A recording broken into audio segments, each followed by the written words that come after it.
So all of the major organized crime outfits in Canada, in the United States and international, begin to use the street gang level. Now this is where the violence starts. Now you've got turf wars happening, you've got gang wars happening, you've got power struggles happening, because if somebody gets ripped off, you can't allow that to happen. Right. It's on the business. And of course, when you get the money involved, which is what drugs do, it's high revenue.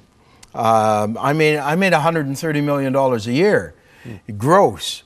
And I was arrested for a $40 million drug lab. I mean, there's big money involved with this. Well, it attracts that identity for the gangs. Now they can get into the cars, they can get into the flashy clothes, they can get into the diamond rings, they can get everything they can't get from their regular lives. And that becomes part of the attraction for the identity of worth, of value, of belonging. And remember that self-esteem is how we feel about ourselves. Self-concept is how we believe others see us. And the main form of identity for gang is self-concept. We want the world to see us in a particular fashion. So they put tattoos up here on each arm, so when they go like this, you see the gang symbols written, you see them on the hands, you see the colors.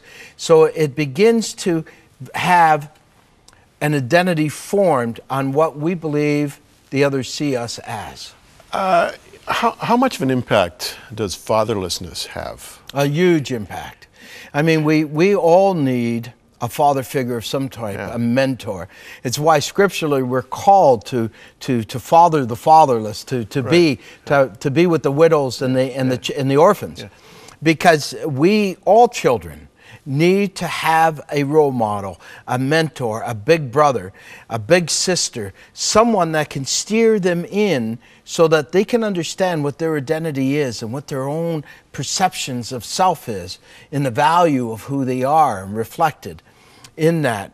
And if you don't have that father figure, that brother figure, the big mother figure in your life, that mentor, how will you ever get reflected to you an understanding of your value and your worth and your identity in who you are, that you were created beautiful, that you have great talents, that you're not a failure, that you're acceptable, that you have gifts and talents, unless somebody tells you that. Right.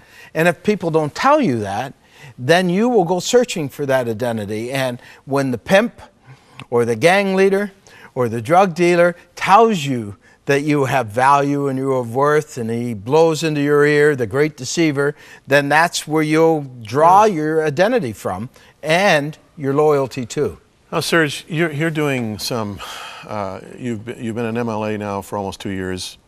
You're already impacting Saskatchewan in terms of the corrections and just the whole approach to dealing with issues like gangs and addictions. There's no doubt that you're going to be successful. At this early stage in your involvement in this legislative and governmental leadership role, if someone were to say to you, we want the Serge Leclerc plan, not just for Saskatchewan, but for all of Canada, we want to deal with, in a positive, proactive way, with these teenagers who are, like never before, finding their way into gangs. What would you do? Well, I think there's a number of things that we need to do and we ought to be doing and that we're not doing. First of all, we need to change the law to make it more reflective, to understand that you need time to unravel bad identity. You need time to fix. Right. And that these swinging door, revolving door sentences for our young people has actually become the worst enemy to them. We need to begin to look at a model, much like Britain has done, back to the sake of undefined sentences, indefinite sentences, so that when a child goes in, we look at a child as a human being that needs to be guided, cared for, fixed, treated over a period of time. And that with that period of time, with the right psychiatrists, psychologists, programming, education, addiction counseling, spiritual guidance, cultural guidance, we will begin to create a new identity as we move along.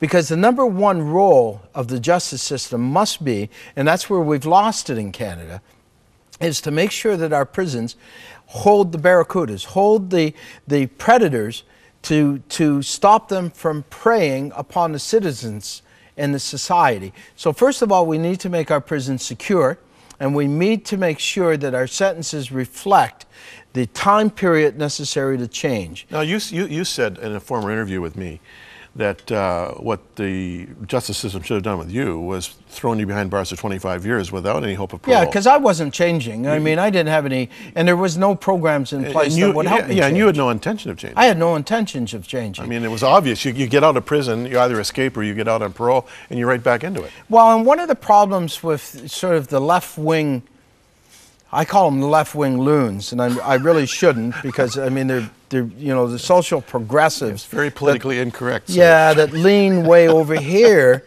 and they mean well, but often in their meaning well, they actually do more damage than they do good.